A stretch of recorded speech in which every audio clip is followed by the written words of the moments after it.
The England decision that will bemuse Klopp, Liverpool. One England decision might well lead to bemusement at Liverpool. Gareth Southgate surely picks his teams with Jurgen Klopp in mind. Cut the newspaper theme in the aftermath of Euro 2020 heartbreak is thankfully of heroes instead of scapegoats, although Dave Kidd veers a little too far into familiar territory for The Sun. Before the tournament, at least 3 of Southgate's squad were anointed as the new Gaza. But this lot were the heirs to the toothless ruthless Nobby Stiles and the bloodied, bandaged Terry Butcher and Paul Ince. Do they have to be either? Can they not just be very good players in their own right without feeling the need to hark back to someone from the 1960s and 3 England internationals who never reached a final? Joe Chaotic later in the same article, Kidd writes, "This march to the final was brilliantly engineered by Southgate, even after a chaotic build-up, with injuries to key players and no meaningful warm-up games.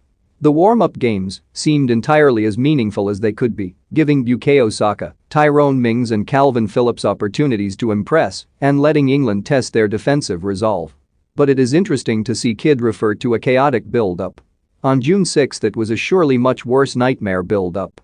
Reaching an actual final must retrospectively downgrade it. How strange.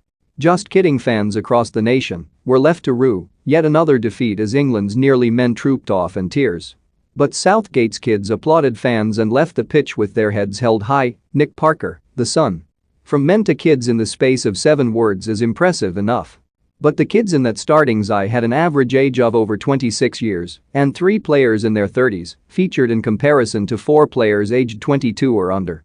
It is a fairly young team. That does not mean they are actual children.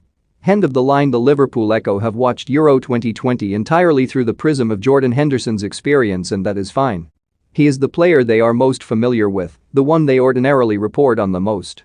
But, for want of a better phrase, they are in some sort of echo chamber if they genuinely believe there was a clamour for the Liverpool captain to have featured more for England this summer. Southgate has had to defend his choices throughout this tournament, from his decision to keep faith with Harry Kane despite his lack of goals in the group stages to his restricted use of Henderson and his selection of formation. MediaWatch remembers Kane and the formations being questioned. But we cannot recall a single instance of Southgate having to defend any restricted use of a player that has not started a game for England since November or a game for anyone since February. Declan Rice and Calvin Phillips played excellently throughout the tournament and their places were assured. Bemusement Park there was, to be fair, a single lonely call that Henderson should have started the final, which the Echo support by suggesting he offers what Declan Rice and Calvin Phillips can't, trophies and that. Which would have been fine had he actually played well when introduced on Sunday.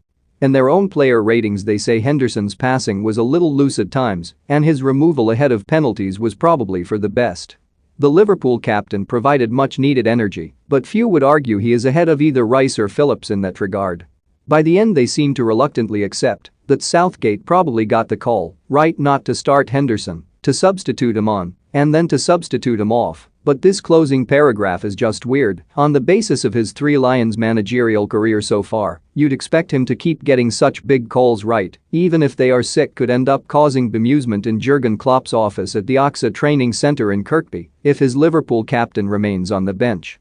It really is cause for bemusement that Southgate found 2 central midfielders far better suited to his system and chose them to start in every single game instead of bringing in the captain of Liverpool because he is the captain of Liverpool.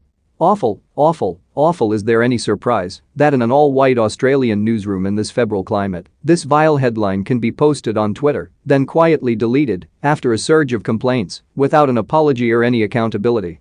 This is not about individuals. Racism is systemic. Pic.twitter.com Z2ZMVGM2EO, Francis Awardav, @FrancisAwardav, July 12, 2021. Recommended